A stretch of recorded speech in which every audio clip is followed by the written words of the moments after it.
अजित पवारांच्या विमानाचा अपघात होऊन 15 दिवस उलटलेले आहेत. त्यांच्याच पक्षातून सुरुवात झालेली होती. संशय त्यांनी अमोल मिटकरी असतील इतर नेत्यांनी व्यक्त केला होता, तुम्ही देखील व्यक्त केला होता. सर, यंत्रणा काम करतायत, तपास सुरू आहे, इतकंच समजलं जात आहे. 15 दिवस झाले, अजून काहीही निष्पन्न तपास होणार नाही. तपासातून काही निष्कर्ष निघणार नाही. रोहित पवार यांनी जे प्रेझेंटेशन दिलं त्यातल्या कोणत्या मुद्द्यावर तपास झालाय किंवा झाला नाही हे शेवटपर्यंत तुम्हाला कळणार नाही. अजित पवार ज्या विमान कंपनीच्या विमानातून प्रवास करत होते त्या कंपनीमध्ये सुद्धा एक अदृश्य हात आहे. त्या कंपनीमधली बेनामी इन्व्हेस्टमेंट, बेनामी मालक कोण आहेत याचा आधी तपास व्हायला पाहिजे.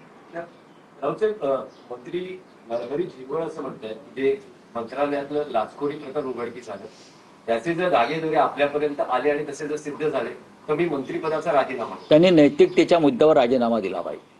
सगळ्यात आधी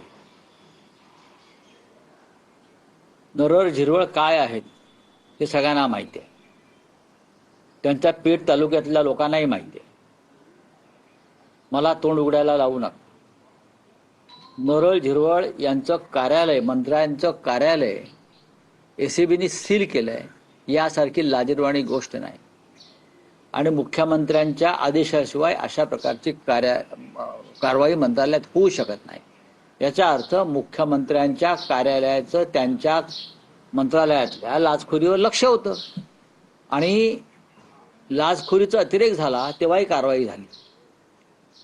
झिरवळांचं मंत्रालय किंवा जे डिपार्टमेंट आहे ते सामान्य माणसांच्या जीवाशी संदर्भात असं मंत्रालय. औषधं आहेत, ड्रग्स आहेत, इतर काही गोष्टी आहेत, तंबाखू आहेत,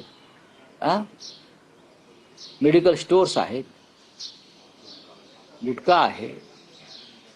आणि ज्यांना झिरवळांचं चारित्र्य माहिती आहे या संदर्भात तर त्यांना काय सांगायला नको की त्या मंत्रालयात किती अनागोंद त्याने अराजक माजलं होतं ते. ह्याच झिरवळांच्या काळामध्ये उपाध्यक्ष असताना पक्षांतर बंदी कायद्यासंदर्भातले काही विषय पक्षांतराचे त्यांच्यासमोर आले होते आणि काय आहे पडद्यामागे काय घडलं हे आम्हाला माहिती आहे. चला, मालेगांव का सवाल है डेप्यूटी जो उप महापौर हैं उनके ऑफिस में टीपू सुल्तान का फोटो लगा है और कहा गया है शाने हिंद. बात ऐसी है, अगर टीपू सुल्तान का फोटो लगाया है और टीपू सुल्तान को इस सरकार का विरोध है तो महाराष्ट्र के मुख्यमंत्री ने एक आदेश देकर वो फोटो निकालना चाहिए. सीधी सी बात है ना. वाद प्रतिवाद क्यों कर रहे, माहौल क्यों खराब कर रहे.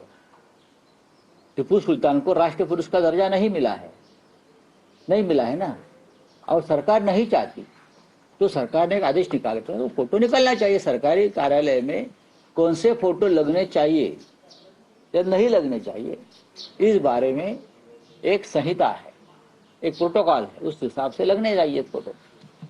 सर, प्रफुल्ल पटेल और सुनील तटकरे का कहना है कि जो प्लेन क्रैश मामले में मुझे उन दोनों को जबरदस्ती टारगेट किया जा रहा है, इस तरह से कहा जा रहा है. क्या करें? देखिए, कोई किसी को टारगेट नहीं कर. लोगों के मन में आशंका है, शंका है, बहुत कुछ